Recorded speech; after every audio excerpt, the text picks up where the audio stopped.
সবাই কেমন আছেন? আশা করছি অনেক বেশি ভালো আছেন। তো আপনারা তো দেখলেনই আমি আমার হাজবেন্ডকে একটা আতরের বক্স গিফট করছিলাম।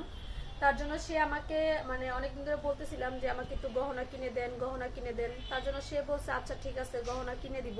তো যেহেতু সামনে ঈদ আসছে, সে আমাকে অনেক সুন্দর একটা গহনা গিফট করছে, 4 ভরির একটা গহনা গিফট করছে। তো সেটাই আমি আপনাদের সাথে শেয়ার করবো। আসলে আমরা কিন্তু গরিবস না, আমরা কিন্তু অনেক বড়, এই জন্য 4 ভরি আমাদের কাছে কোনো বিষয় না, ঠিক আছে। তো এই গহনাটা আপনাদের সাথে শেয়ার করবো, যেহেতু সব জিনিস আপনাদের সাথে শেয়ার করি, তো গহনাটা আনছি আপনাদেরকে না দেখালে হবে। তো গহনাটা কালকে আইনে দিচ্ছে আমাকে, তাই আজকে আমি আপনাদেরকে দেখাবো আমার গহনাটা। অবশ্যই কমেন্টে কিন্তু কমেন্ট রেখে যাবেন যে আমার গহনাটা কেমন হয়েছে। তো 4 ভরির একটা গহনা দিয়েছে, অনেক ভারী কিন্তু, ঠিক আছে। তো আপনাদেরকে দেখাচ্ছি, অবশ্যই দেখবেন আমার গহনাটা।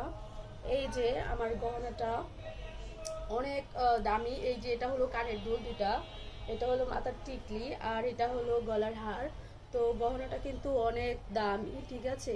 বর্তমান বাজারের স্বর্ণের যা দাম, তে মানে এই গহনাটা কিনতে যে মানে হিমশিম খাওয়া লাগে, এত দামি জিনিস।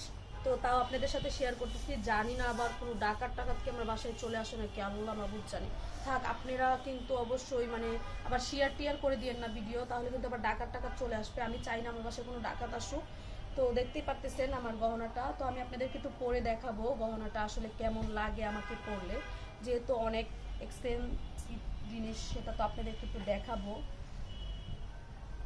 এই যে দেখেন আমার গহনাটা আমি পরলাম, তো অবশ্যই বলবেন। এই যে হলো, এটা হলো ইয়াররিং। তো দেখেন কেমন লাগছে। এই যে টিকলিটাও দিয়েছি, অবশ্যই বলবেন কিন্তু আমার গহনাটা কেমন হয়েছে। অনেক দামি জিনিস আসলে, কি আর বলবো। তো দামি জিনিস গলায় পরলাম, অনেক ভালোই লাগতেছে। যাই হোক, ভালো থাকবেন সবাই। আল্লাহ হাফেজ।